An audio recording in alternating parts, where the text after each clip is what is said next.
discussions of the best, longest running RPG series are brought up, you'll always hear mention of Final Fantasy, Dragon Quest, maybe Fire Emblem, but one series with more games than all the aforementioned series that deserves to be in the discussion is Super Robot Wars.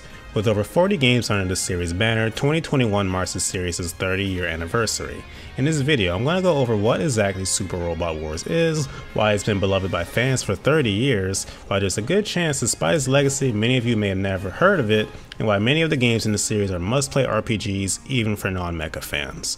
If you've never heard of this amazing series, stick around because I'm about to educate you on Super Robot Wars.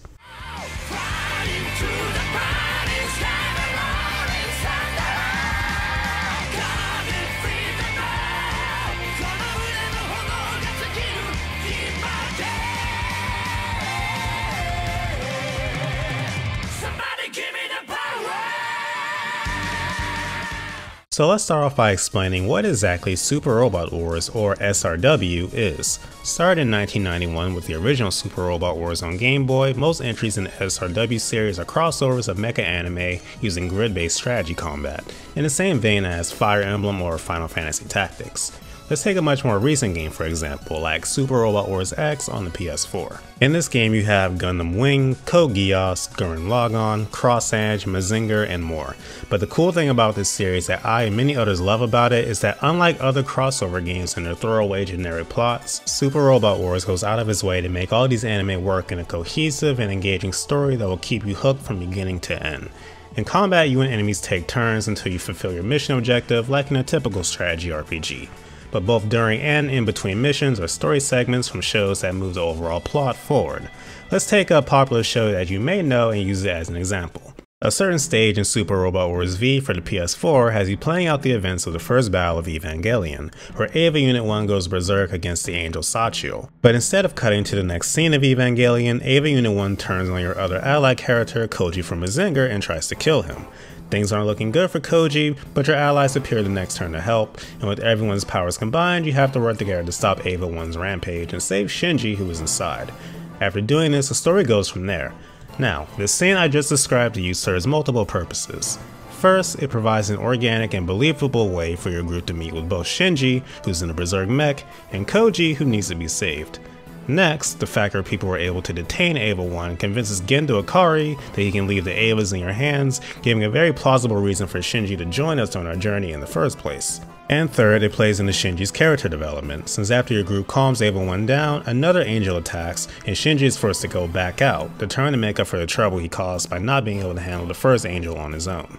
That little analysis is just one small event from one stage in one game in this vast series, and it's just the tip of the iceberg for all the amazing little crossover events you'll find. I could talk about how in one game you can choose to believe Lelouch from Code Geass instead of having the Black Knights betray him, drastically altering the events of the show, or how there's a scene where Master Asia from G Gundam takes on an entire battleship barehanded. Why? Because he's Master Asia and he can do that. These moments are what makes this series truly special, and the love and care that goes into both these interactions and the overall narratives will make anyone a fan whether you're into mecha or not. So, at this point I'm sure some of you are wondering, why haven't you heard of this series if it's so amazing? Well, the big and unfortunate reason for this is rights and licensing. In Japan, the anime series and sometimes game series that are put into Super Robot Wars are often owned by a couple of companies, Sunrise, the owners of the countless Gundam shows and other series being a prime example. But when you try to localize these games, you run into issues overseas with who owns the shows, as it's usually more divided than it is in Japan, thus making the process more expensive and increasing the threshold you need to make a profit with the games. And being honest, mecha-focused games in the West are never in the mainstream and never sell as well as they should, no matter how good they are. So because of that, it's never worth the effort to bother localizing these games. But with that being said, there are numerous games in the series that have been localized officially, and even more that the community have gone out of their way to translate.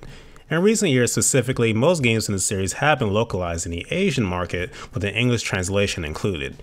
You still have to either import it if you want a physical copy or download from a foreign digital shop like the PlayStation Network, but the options are much greater than they used to be. The 4 games released this way are Super Robot Wars OG The Moon Dwellers, which is the newest entry in a sub-series I'll get into in a sec, Super Robot Wars V, Super Robot Wars X, and Super Robot Wars T.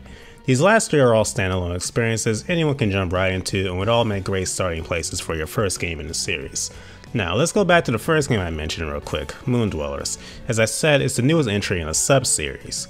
You see, while most SRW games are standalone RPGs, there have been multiple times when Banpresto have been ambitious and attempted to make a series of story-connected games that tell a larger narrative. Moon Dwellers is part of what is referred to as the OG timeline, and is the 5th game out of an ongoing saga, not counting canon side stories like Project Cross Zone. First, I want to explain what this OG timeline even is, because it's actually pretty cool and unique. So, in most SRW games, you have a bunch of anime together, but at the same time, they'll usually throw in a unique original character created just for that game, who has their own personal story to go through.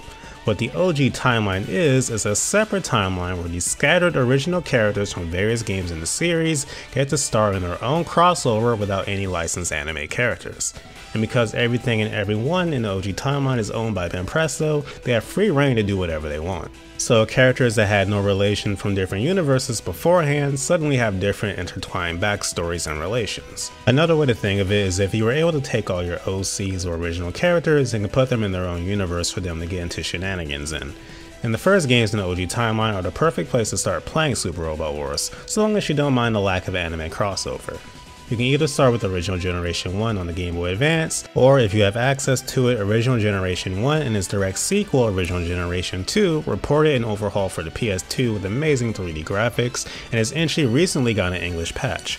Original Generation 1 and 2 is how I myself and many others got our introduction to Super Robot Wars. I guarantee you'll fall in love with the characters by the end. They're really likable, the plot is really good, gameplay is fun and often challenging, and the music is out of this world. But let's say you want something with actual anime in it. Where would you start? Well, as I said earlier, V, X, and T are great choices if you want something really modern. But if you don't mind going back a bit, there's even better entries that you can start with that have English patches. Alpha Gaiden for the PS1 is technically the second entry in the Alpha sub-series, but it is in many ways a standalone game that you can experience on its own. And it's a game many consider to have the best plot in the entire SRW series. I know several people that have played this entry first and were impressed enough to check out more games in the series. If you want a plot that deals with time travel and some good introspective character drama, you'll want to play this one. The last one I'll recommend starting with is SRWJ on the Game Boy Advance. This one also has an English fan translation and is an overall really good standalone entry. You can choose between one of two very different protagonists, one of three mechs with a fourth hidden one, and it has series like G Gundam and Full Metal Panic that you may be familiar with. This game also, believe it or not, is a contender for the best sprite work on the entire GBA system, to the point that handheld games are still using this engine as a basis to this day. These are all the games I recommend starting with, but there's countless other games in the series worth your time. You can find SRW games across virtually any gaming platform, from the GBA to the DS, to the 3DS, to the PS3, to the PS4, to the Switch.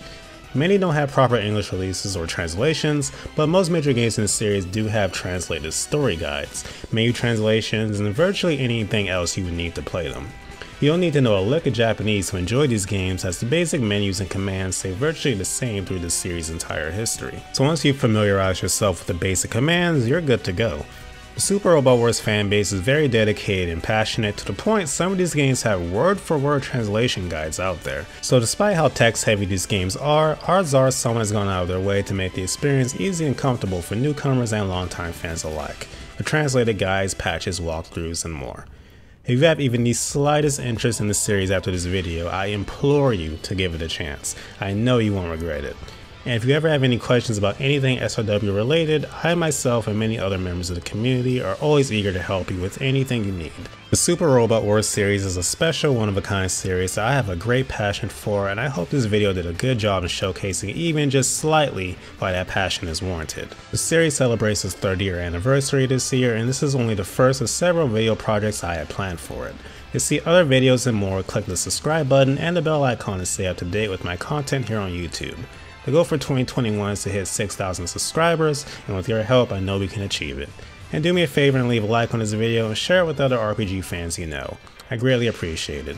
Thanks so much for sticking with me to the end of this one, guys. Thanks for watching, I'll see you later.